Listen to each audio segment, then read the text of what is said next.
being here. On this off-week improvement week, we're going to open up Dave Biddle, 24/7 Sports. What are some of the main concepts that Chip's brought to the offense? And furthermore, why do you like him coaching from the box, not the field? Anyone who's called the game would tell you that you can get yourself organized a lot easier being up in the box. Most play callers want to get their next series organized, and I think now with the added part of it being having the tablets and being able to watch the last series. If you just think about it logistically and practically, you have a desk there. You can put your call sheet here. You can put the tablet over here. You can write things down on a sheet of paper. You can't do that when you're on the sideline. So, I think, he enjoys being up there, being organized, and separates yourself from the sideline, allows you to think clearly. It also gives you a really good vantage point from up there, what's going on, in a series. Great news now is we have these tablets so we can see exactly what happened after the series. But I think overall, just logistically, it's probably, easier to call the game from up there. What are some of the main concepts that he's brought that you can get into? Yeah, I think you can see some things. We ran some speed option the other night. That's something we really haven't done a lot of. You see some different concepts that are out there, and certainly has had an impact on, the run game and some of the different things that, we've done, but more importantly, things that are coming down the road. I also think, just understanding the things that our guys do well and that fit our guys. I mean, that's the experience that, you just can't, you can't replace something like that. And he's been around long enough. He knows what it looks like, and making sure that when we attack another team, we know exactly the structure of what they're doing and what their strengths and weaknesses are. Jared Smalley, WCMA, far left. Ryan, two things, but they're related to each other. Bye week means players now in the modern college football era have opportunities. Name, image, and likeness opportunities. Things outside of the football building that maybe give them a little bit more time to do that. But then you all, from the football side, have your own organizational structure with NIL. And so I'm wondering, in a week like this, how do you try to make sure kids can take advantage of those opportunities? And how does it work on your side to help them manage their time and understand, keeping the important things important? Yeah. For this week, we're calling it an improvement week because we need to continue to improve. Everybody else in the country is playing this week, for the most part. So we have to as well. I mean, we got to get each other better. And so each player is going to be given things that they need to improve on from their position coach.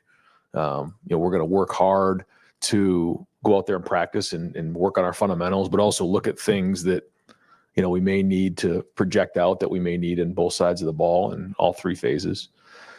So, I mean, that's the number one thing this week is that we got to stay in rhythm. We got to have a good week of practice and, think of it like a game week. So when it comes to off the field stuff, I mean, it comes down to time management. And, these guys understand what the main thing is right now. During the off season, there's certainly great opportunities, but, unless it's something that's really pressing, these guys, they need to take care of their academics first and then football. And then the other stuff, will come down the road. And so, the better these guys play, the more opportunity they're going to have. And they understand that. And they've been great. So we don't see a lot of conflicts, but, it all comes down to time management. But I think some of the folks that we've dealt with and that our players are dealing with understand too that once the season starts, those asks have to be far and few between. And the time for that more often is during the off season. Not that there aren't situations that come up, but I think most people are respectful of that. Dave Holmes, WSYX. Yeah, Ryan, I mean, I know Mac bye might not be ideal from your mindset. I'm curious, if you could just structure your own schedule with this new long season, 2 byes, it's a different type of year, how would you want to structure a season? Every year is different. The way that the schedule played out this season, it's a lot different than the last couple when, we knew we had a Power 5 non-conference opponent on the schedule early in the season. So it has allowed us a little bit of an opportunity with some of the newer guys to get them going and let them get their feet underneath them. As we grow, we know that we got a long way to go on this thing. And so it's just been a little bit different that way for 2 reasons. One, just a few more new faces, but also, the fact that, we didn't have that Power 5 non-conference early in the season. So not that, it necessarily changes your approach all that much, but having a bye in week 2 and, allows you to kind of reassess things, come up for air, figure out where you need to improve and kind of go from there. But it seems like, there's a build up to the season as we're moving forward. So,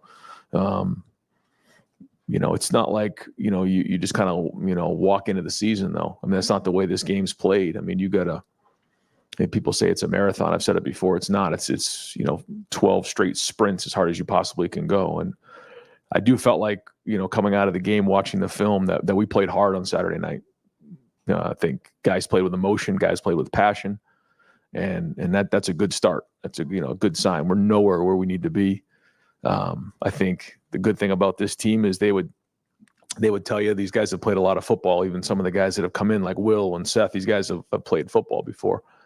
They know that this is just the beginning. Like we're literally just getting out of the starting gates. But to see the guys play with the energy and passion and effort that we had on Saturday night, that's a good start as we move forward. Rob Aller, Columbus Dispatch. Brian, a lot of changes in college football. We've talked a lot about it. Is program culture more important than ever with the transfer portal, with NIL, keeping guys here? They have to really buy in, not just to winning, but to the whole thing you're presenting. I think if you want to have stability over an extended period of time, yes. Yeah, I think it's very, very important. Now probably more than ever. Yeah. And I think when you're at Ohio State, understanding those that have come before, understanding the tradition, understanding what it means to be a Buckeye is a big part of that. And so during the recruiting process or even during the acquiring of the 7 transfers that we brought in, they have to understand what it means. You can't just bring in somebody to, be a quote unquote mercenary where they just come in and play and then leave. Like that's not what Ohio State is. And so our focus is on recruiting great people, developing them, retaining them, which is what we did this year. There's been a lot of talk about, numbers getting thrown out and everything. Well, the majority, if not, 90% of it was retaining our roster. And that's what it's all about. And that's important here at Ohio State to make sure that the guys who decided to be Buckeyes in the recruiting process, the guys who stuck with us when they had an opportunity to go to the transfer portal, the guys who decided to come back, who had an opportunity to go to the NFL, that, we were able to retain them because there's a lot of talent in that locker room, but the majority of them were already on the team. And that's the recipe, is recruiting great people who understand what it means to be a Buckeye and developing them and retaining them. Cameron T. Robinson, The Athletic. You talked a lot in fall camp about building off the line cap with the illness that kind of hit the group. Yeah. What have you seen from that group in terms of the depth going it all the field, and then what do you feel like you saw from Akron to West Michigan last week? Hard to tell. I think it was cleaner. I think there's still, this is everybody across the board. You look up at the end of the game and score is what it is. We weren't looking at the score. But there was effort. There was good plays.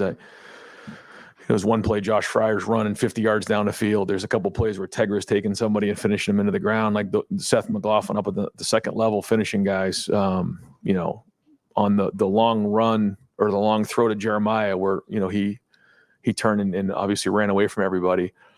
Josh Simmons, which, everyone's looking over here, he's finishing a guy into the sideline. That's to me what we need to continue to work on and focus on and build on. That being said, I think that things were cleaner, but it's just a start. Bigger challenges ahead. But there is encouragement out of that group. And I did think that the guys who came in the second half and the O-line was a group that, again, was it perfect? No. But I did feel like coming out of this game, it was you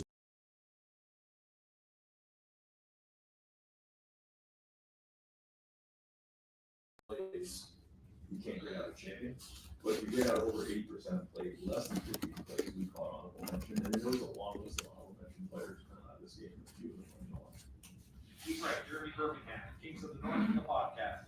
Right, the improvement week thing, where did it come from, number one? But number two, how did the team respond to that idea of being challenged this week, as opposed to in the past maybe an off week would be take a deep breath? How have you seen you guys respond to that? Where did the idea for this come from? Well, when you look at it, you don't usually have 2 bye weeks. I think maybe there's been a year where we did have 2 bye weeks. And especially this early in the season, it's just these guys are hungry. They don't want to rest right now. They feel like they got momentum coming out of this game. Now, at the same time, we're not going to practice on Saturday or Friday. So they do get an opportunity to catch their breath. But we are going to work Tuesday, Wednesday, Thursday because they understand how important this is, how early it is in the season, and they don't want to lose their edge either. They know they have to get better.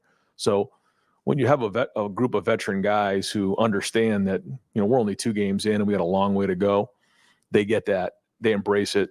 And so we'll get, the guys who are the 1s and 2s and the older guys some reps, but they know how important it is when Denzel Burke gets, taken out of the game that, Jermaine's got to step up into the game. And, that's just one example. Or Austin Saraville had to play the first couple games because Donovan was out, or Arvell Reese, got thrust into duty. So, I think you saw guys at the end of the game, like Aaron Scott got his hands on some balls. You saw the running backs run well. You saw Jalen McClain make a tackle for a TFL. So we need to continue to work to get better. We got a long way to go, but that includes the older guys too. I mean, these guys want to get better and continue to work on it. And so the position coaches will let them know what they feel like they need to focus on this week. And then we go from there. Did you get any clarity on what they were calling that targeting penalty for? I did. And I think that there was, a couple different opinions of that after the game. And I guess that's all I can really say, but that's all I can say. I wish I could say more. Joey Kaufman, Columbus Dispatch. Ron, you guys had a later game last week and a chance to watch maybe some of the earlier games. Did you get a chance to watch Kyle at Syracuse and just what have you made maybe of his start to the year? No, look, he's off to a great start. I've only seen a few highlights and it looks like he's doing a great job. And looks like the first couple games he's gotten a good rhythm and got a great win this past weekend. And so happy to see him doing well so far this season. Have you gotten used to in college football seeing some of the guys who were once connected with your QB room like playing elsewhere? I know it's a lot different. You see Quinn had a great win obviously this past weekend, and Joe, and obviously we've had our great quarterbacks here as well, but it's the way of the world. And I think that's one of the reasons in recruiting that, and we sell that to guys too, is that when you come to Ohio State, you're going to get developed at a high level at every position. But at quarterback, I take a lot of pride in that, and the fact that we develop guys at a high level, and that even if you were to leave, we don't want you to leave, but even if you were to leave, it's still time well spent and invested. And so, you're happy when guys go on and do well, even though, you want to retain as many guys as you can. That's our whole culture, but it's just the way of the world. So, happy to see Kyle do well. He won some great games here and poured a lot of effort into the program. So, but it's like that with I think Joe Royer's doing well down at Cincinnati, and so we follow those guys and want to support them. Austin Ward's podcast. Ryan, what have you learned about Will through those 2 starts, and what would be the improvement week challenge for him? I think for us, seeing Will out there, it's all new, it's fresh, his first game, quote unquote, but he's played a lot of football. He's got a poise out there. He's got a command out there that you can feel. I don't know if you guys feel it watching it, but I feel it on the sideline. He's able to take the practice and the meeting to the game, where sometimes when you get into a game, like they don't see it, and the information coming back is like, whoa, we got an issue here. He sees it. I think, and I said this like during the preseason, I didn't feel like we'd get an idea of the type of impact that Will would make until he was actually playing in a football game. That's just kind of the way he is because of his size, his ability to run. You've seen him extend some plays. You've seen him now with his feet a little bit, which will continue. And he's made some very accurate passes. There's other ones though, for sure, that I know he wants back. And to me, it just comes down to his feet, and we'll continue to work on those type of things. But it's like anything else. The more comfortable you are, the more reps you're getting. Even the plays that we're running in practice that we're maybe not running in a game because we didn't get to them. Those are all, the more he does them, the more comfortable he's going to do. The timing, you're learning. When you do them for the first time, after you do them for a while, you're remembering. And he's done a pretty good job of only taking a play where he's only repped a few times and putting it on the field. And we're going to need to continue to do that. But I think as time goes on, you'll start to see that ball come out of his hand, with even more and more rhythm and more pace. Dan Hope, 11 Warriors. Ryan, we saw Jaden Ballard kind of make a mistake fielding the kickoff. Are you guys comfortable with him continuing to be that kickoff returner, or are you guys still vetting other options there? We think that Jaden Ballard had a really good offseason. He was recognized as a gold individual during the offseason, which is significant in our program. So we've given him the opportunity to return kicks and a couple punts here. But the number one thing is taking care of the football. So that has to happen. And we believe in who Jaden is, but at the end of the day, we got to take care of the football. So we are going to evaluate it during this week and make sure that we're doing the right thing. Spencer Holbrook, Letterman Road. Ryan, with all the attention on Quinchon and Will and Caleb as transfer additions, how much has Seth meant to getting this offensive line corrected from last year? Yeah, he's been a pro. Same thing, calms everything down inside. Even if Coach Fry or myself are barking at him, like we will, he just has a calming presence. Like, we got it.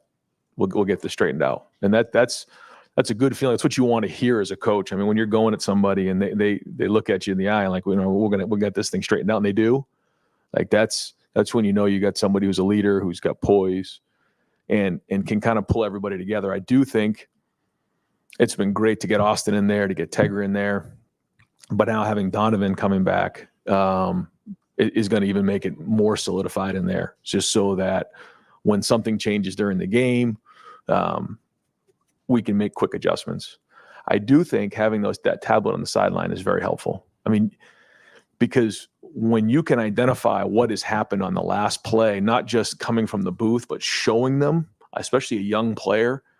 Like, there was a play in particular where, one of the guys, missed a block, and I'm like, I haven't seen that one time in all preseason. Like, just let it go. Don't start, stressing or having anxiety over it. Just go block the 3 technique. I mean, you're blocking Tyleik Williams every day in practice. I watch it on film. Where maybe in another scenario, you're more frustrated from the sideline because you're not sure exactly how that just shook out. Like, we just didn't use good technique, and he was a little tentative there. And then as time went on, like the game went on, got his feet underneath him and just started like rolling guys out of there. Like, I think it's really helped our coaching in terms of being accurate in what we're saying during a game. But getting back to your point about Seth, he gives us great information, and he can help us with that in terms of seeing what's happening in the game, why something maybe broke down, what happened with the communication, which allows us to address things faster, which allows us to get in the rhythm quicker, if that all makes sense. Stephen Means, Cleveland.com. You mentioned after week 1, just Chip Kelly's patience with sticking with the run game, even when it wasn't necessarily working. You also kind of admitted that maybe you would have gotten frustrated in those moments. I asked that to say, now that you're not, I know I've been asking calling play calls for a while, do you feel like you're more demonstrative on the field now, that you're not necessarily in your play sheet? You don't have to necessarily worry about that play by player, so it frees you up a little bit and how you're reacting to things out there, because that's Chip and Jim's job upstairs to maybe be a little bit more poised in those moments. I think when you're calling plays, it's first off, it's hard to be anything other than calm, because you have to get your thoughts together. You have to get your next series of plays ready, your next third down calls. You have to communicate while the defense is out there on what just happened and make those corrections. I mean, there's a lot going on during that time. And then when the offense is out there, I mean, you're calling the plays, you're getting the personnel grouping in there. So there's a lot going on right there. So to get too much involved with everything else, it's not that easy. When you're not doing that, now I can just be myself and just chase everybody around. And to me, like, that's been, I've enjoyed doing that. I've enjoyed being with the defense and being with the special teams and barking at everybody. And, but that's typically how I am in practice. It's just when you're in a game, it's a little bit more difficult to do that. So I have enjoyed that part of it so far. And, so we'll just keep growing from it. But it does allow me the opportunity to have my eyes up and involve with everybody and take part in all the emotion. Does it allow you to maybe fight for things a little bit more. Like there was, I think, Brandon Ennis's catch. Like it seemed like you were fighting for whatever you were fighting for down there for a good 2 or 3 plays after it happened. Well, when you have the calls, you got to call the next play, and you can't get in it. But I mean, yeah, I mean, I'm gonna fight for everything we have, and fight for every possible inch. It doesn't matter what the score is. That's my job as the coach, because these players are counting on me to do that. And but not having to call the plays has certainly allowed me more of that opportunity to be more involved in the game management, seeing the clock, communication on all 3 phases, encouraging the players and everything else. Pat Murphy, 24/7 Sports. Ryan, you've talked a lot in the offseason about playing depth, and obviously you guys have been able to do that these first 2 games. But down the road, those opportunities, I assume, will decrease. How do you still work in those guys? I know it won't be as much, but how do you continue to make that a focus in games that maybe the opportunities aren't as obvious? Yeah, I think we had over 80 guys playing this game. Yeah, so good for team morale, good for evaluation at each depth, or in the depth of at each position. I think each position is different. Like I know Larry's going to roll multiple guys at defensive end. He wants to roll guys at defensive tackle. And if guys like K-Mac and Hero, continue to build and grow and those type of things, then they will. But I think at each position, it's based on how those guys do. And if the position coach feels like he's playing at starter level, if they're playing at starter level, I've said this before, they deserve to roll and they deserve to play. I mean, just because Donovan's coming back doesn't mean Austin Saraville doesn't deserve to play. He does. So we've got to get him into the mix and figure out what that balance looks like. So, same thing at quarterback. Like at some point, we're going to have to get these guys in there and playing meaningful snaps in a meaningful game. So it'll just depend on each position and where they're at. And then, those guys got to help on special teams. And then obviously when injuries pop up, they got to be ready to go. So, we'll just keep evaluating as time goes on. Tony Gerben, Buckeye Huddle.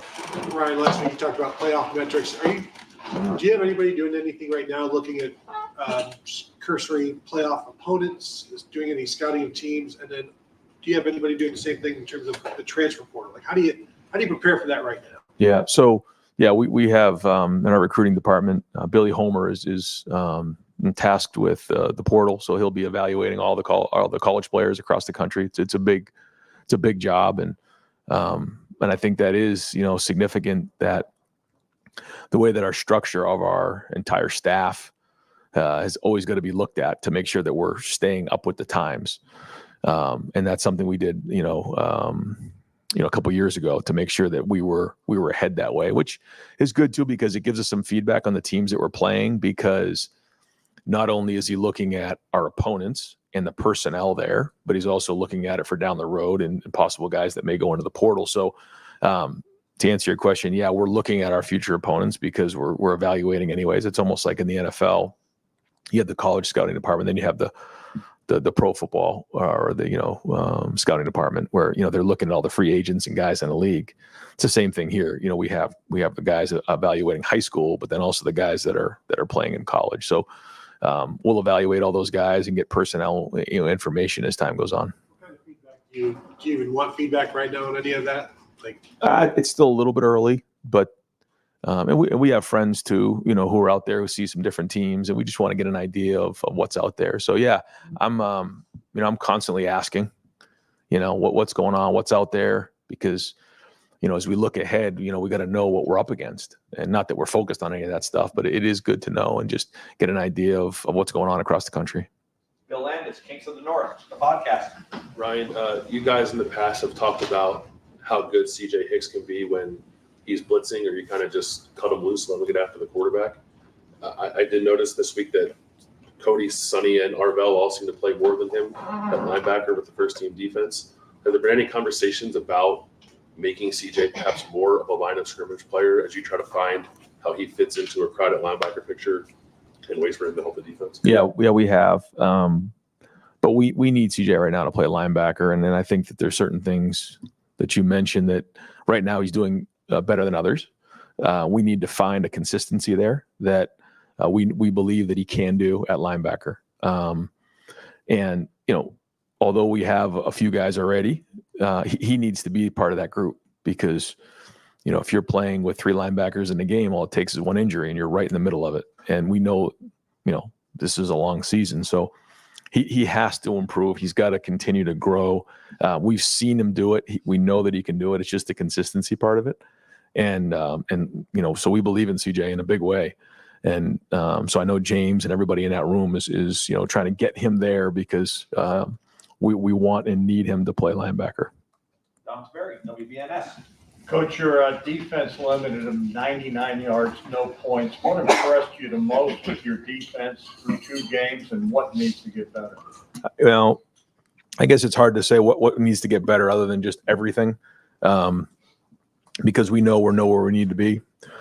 But to me, it's the energy. It's the guys flying around. It's knocking back the line of scrimmage. It's guys on the back end running to the ball.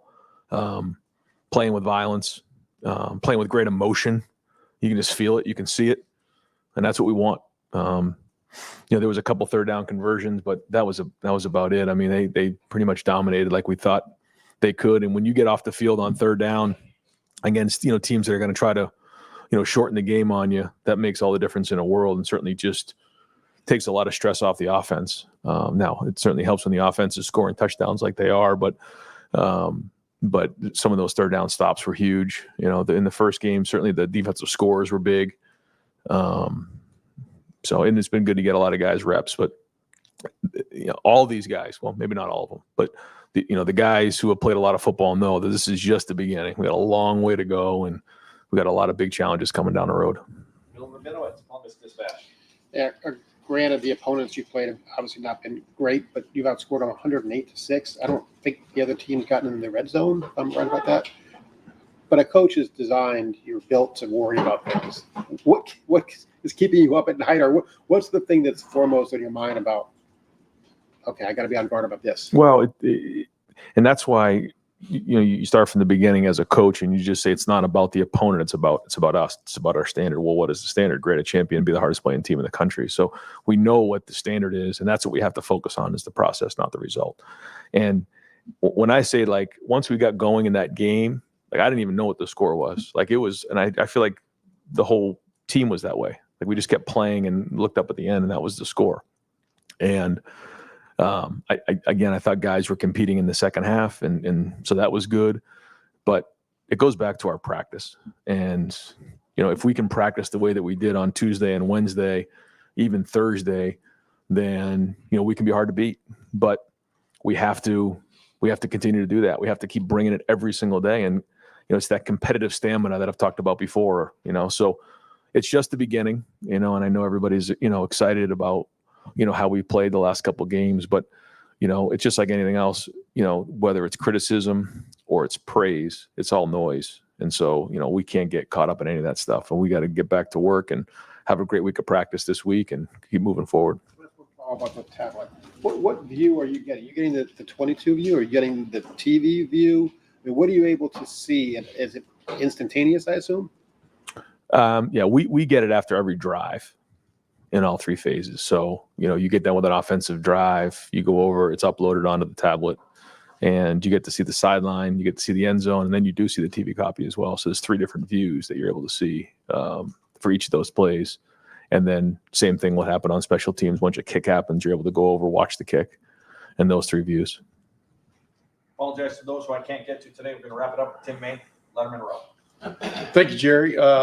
Just a quick point first. So what's the coaching point with Denzel Burke after that play? He got hit in the side of the helmet. You understand what I'm saying? I do. So what is the coaching point there that you make with Denzel? Yeah, I didn't really give him much of a coaching point there. I thought he was giving great effort. I told him in the moment, I gave him a hug and told him there's not much we can do about it right now. And then I'll try to make sure I go to bat for you the best I can. And that's what I did. So you went to bat. Number 2, Ty Hamilton, in a nutshell, kind of like his brother, just matured as he went along and Right. stuff. Put him into perspective in terms of what he has brought, where you saw him really step up maybe last year, and what he brings to that defense.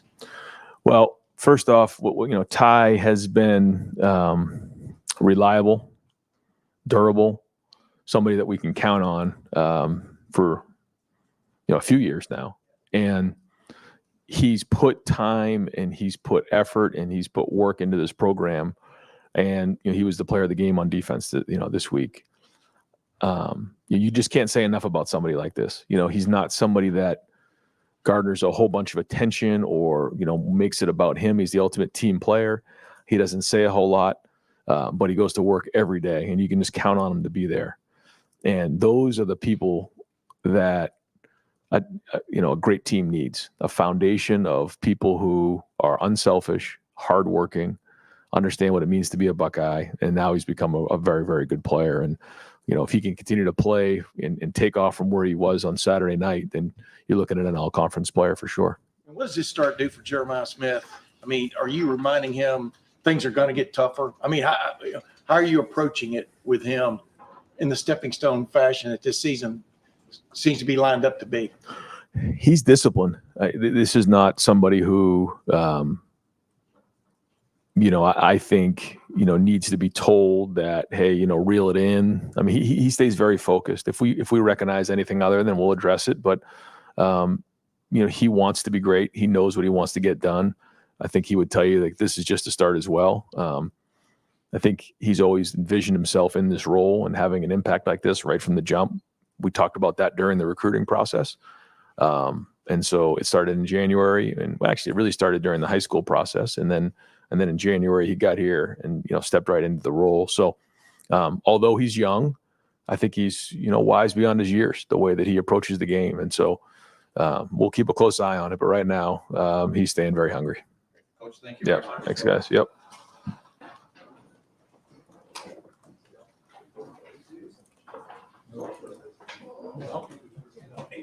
I saw Coach Knowles right outside. He'll be here momentarily.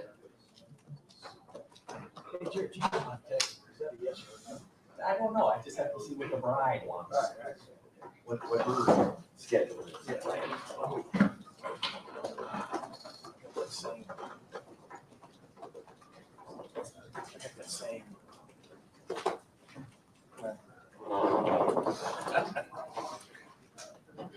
That's bad as you.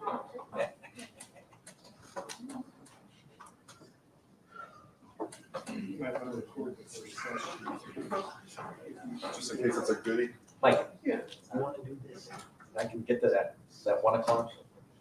Hey, folks, after Coach Knowles, you're fine to be on the indoor for podcast. Got to be out of there by 2, though. But if everybody else could move their writing to the lobby, just so they can be ready in here for meetings. I think he did. Just for your own good. Yeah, I think how this podcast. I'm busy live streaming. I'm not going to Tony's. I have to do it. I'm gonna get Knowles up. I don't do it alone. Thanks for everybody. That's my concert.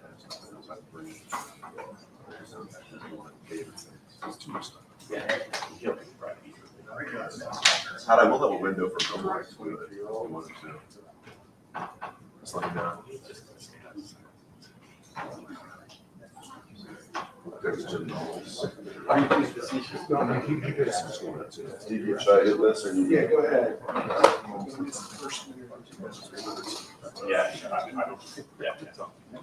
All right, we're going 1 and done, 15 minutes. Start here in the front, Austin, go ahead. Jim, from your perspective with Denzel's ejection, is there any, is that avoidable? Is that something you can work out? What did you make of that play there? It's unfortunate. Understand the rules and trying to protect players. It's just have to keep your head up. It's a gray area. I think anything we can learn is keep your head up. It's been something I think since football players put on helmets, the natural tendency to kind of drop your head. I mean, I think that can eliminate a lot of errors and potential injuries. Is just see what you hit, keep your head up. All right, we'll go to left field, Jared Small. Hi, Jim, you can look at the stats after the game and see that, Cody had, 3 tackles and a sack, and those are the measurables. But can you explain the things that maybe we wouldn't see statistically that he can make such a difference for you with his experience, ability to get people lined up, having been there a little bit? How valuable a commodity is he? Yeah, Cody's the leader of the defense, the quarterback for the defense, conscientious young man, and bleeds Ohio State. I mean, there are, as you said, so many more things that he gives the team aside from statistics, and I think it just brings a general confidence to everyone when he's out there. Over the middle here, Tony Ferdinand. Jim, having somebody like Jermaine Matthews, I think some people would call that a luxury. I think it's more of a necessity in today's game. I know you weren't concerned about him coming onto the field, but what did you think of his response? How did he stay?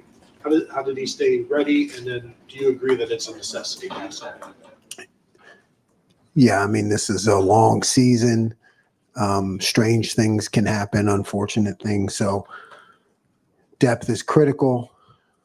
Yeah, Jermaine is in that area I've talked about before of guys who, might not be a starter, but in our mind, he's considered one. So you don't blink when he goes in. I mean, he's a guy who has proven to be able to compete in, the toughest games and situations. So he's kept himself prepared with a good attitude and, came in and did a good job. Go here in the front, Dave Bill. I'm going to ask about a couple other young second-year backups, Arvell Reese and Caden McDonald. What are you seeing out of Arvell Reese and Caden McDonald, and do you see their roles continuing to grow this season? Yes, on both. I mean, Arvell has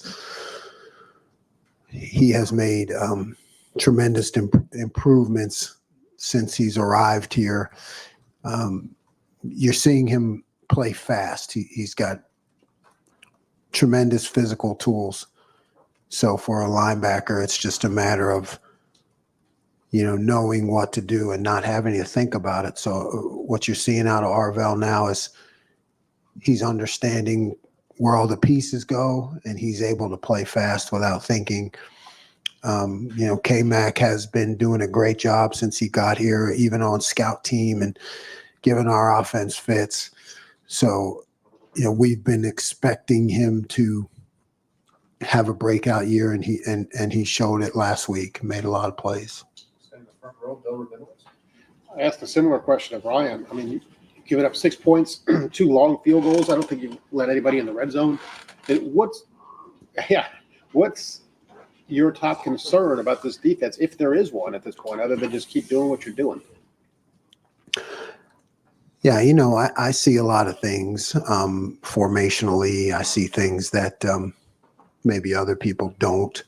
So that's really my biggest concern, is just staying on top of things that maybe didn't show up in the game, but I saw the possibilities for, down the road, and how other people are going to scout us, and self-scouting, and, seeing what I called and how I can have the, more change-ups available when we need them. But it's just trying to look at every play and seeing what we did, which for the most part has been good, and what are the other things that can come off of it? How are other teams going to look at us? Second row, Steven. A couple of weeks ago, when we were asking about safety depth, you talked about maybe there's a bit of a gap between obviously where Caleb and Lathan are as experienced, and 2 of the best guys in the country, and then where the guys behind them are. Getting Jalen and Malik on the field the last 2 weeks, are you seeing some promise that maybe some depth is starting to get built there? Yes. I mean, both of those guys are coming along, and the more reps they get, they've been showing up and doing all the right things and playing hard and making the checks and making plays when their number's called. So the more reps we can get them, the better. Because like I said, football is it's a tough game, long season, and we need them. Third row, Rob Oliver. Jim, when we don't hear a guy's name up in the press box, Is he not making plays? Is he doubled from your experience? Is it just the way the game's going? It's played out? What combination of all those things? Yeah, I mean, it's so much happens in our game that most of us can't see, and you never know what the guy's assignment was, what he was taught, what he was trained to do. So it all comes down to the evaluation by the coaches, and we have those iPads now, so we're getting everything in real time. So you can really pretty much grade a player after every series. I mean, you can. So you can see what his value is to the defense based on the call, but whether his name gets called or not is really not important to us. It's more of how is he functioning in the scheme. Go back to the front row, Joey Kaufman. Jim, what have you seen from Ty Hamilton? He's made an impact, and just what's he doing there? Yeah, I mean, he's been making an impact since I've been here, but he has developed into a dominant player. I mean, he's a guy that can control the interior of the line of scrimmage, and that's a big deal. I've always said when your defensive tackles make tackles, it allows you to do other things in coverage and how many people you commit down to the box. So Ty is quiet, but he's like a cold-blooded gentleman. I mean, he really is a force that I think is sometimes maybe difficult to see. But when you watch the tape, he is knocking people back and really just creating some difficult situations for the offense. Go deep center field, Jeremy Birmingham. Jim, when you're talking this week is improvement week, you guys obviously just had a shutout, 99 points and all that stuff. How do you guys get better? Where's the biggest area that you're thinking about heading into this extended time off? Yeah, it comes down to fundamentals, one, right? All those things that in matchup games are going to be critical, whereas maybe we had a decided advantage in certain areas. But when I watch the tape, I can see how we have to, fix certain things or be on top of certain things, slight adjustments here or there. Because it'll be critical when you get to the matchup game. So, and then, it's all looking at what we did and how future offenses are going to view us and where I'm predicting that the attack will come from. So we try to stay ahead and work in those areas. Go on the aisle here, Bill Landis. Jim, with Arvell kind of making the push he seems to be making, and obviously Cody and Sonny at linebacker, are there any discussions about different ways for CJ to still impact things for the defense? I'm just wondering if he could potentially be more of a line of scrimmage guy than a linebacker. We haven't discussed that because CJ is still developing very well, and he's considered very much a part of that mix with those guys at linebacker. But I've said it before. It's always in the back of my mind because I think he has those gifts and tools to be able to do something like that. So it's nothing we've really discussed, but it's always there for me because I know it may come into play at some point.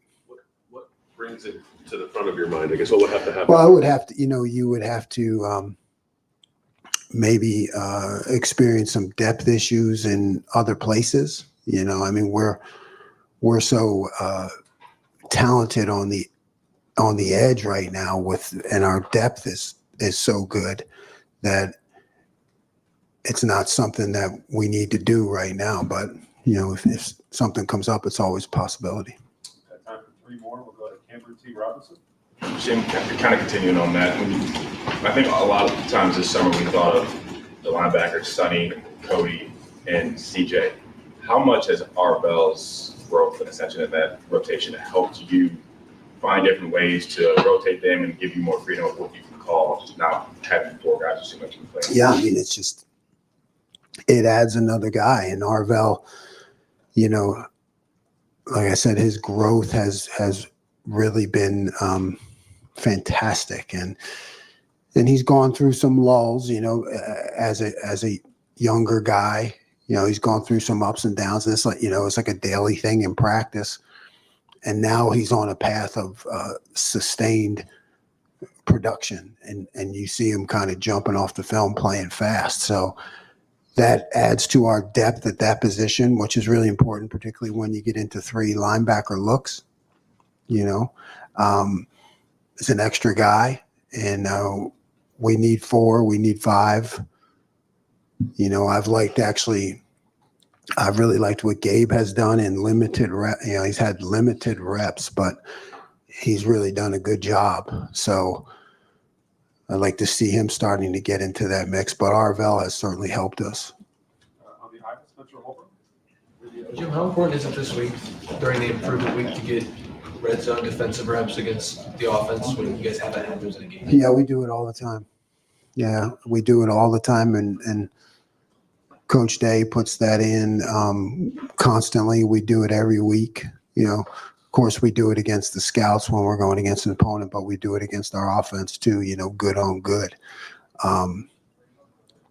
red zone pass stuff, and you know, regular red zone. We keep it in. You know, against good competition all the time. We'll wrap it up in the front, Tim May.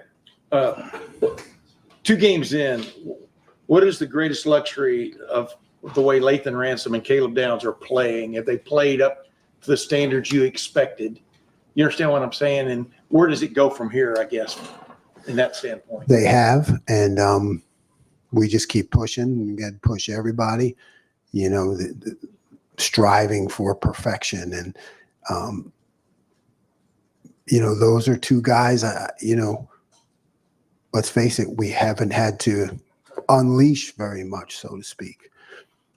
But you've seen on those specific examples, when we have unleashed them, you know, they go from A to B pretty quick, you know. So I think it's just a matter of continuing to push, putting some tweaks in, keeping their aggressiveness alive through the different call. Like, we just haven't had to do it very much, but when it shows up, it's pretty cool. And like you said, you hardly ever sleep, drink a lot of coffee, whatever. But is there any kind of comfort of having those? You explain the comfort level of having 2 guys like that on the backside of your defense. Yeah, I think you just, I don't want to say take it for granted, but you don't sweat it. I mean, it's just, you know, you can go in to those 2 and say, hey, this week we want to do it this way. And by the way, against this, I want you to make this call. Okay, ready, break. You know, and then you just, you know what I mean? You know, when you have to put in these slight adjustments week to week, it's not something you don't say, oh, man, can that guy handle that? You know, you just kind of roll. Okay, here's what we're going to do. And then, okay, got it, coach. And that's it. So it certainly makes it easier to make adjustments. Thank you. Thanks, Jim.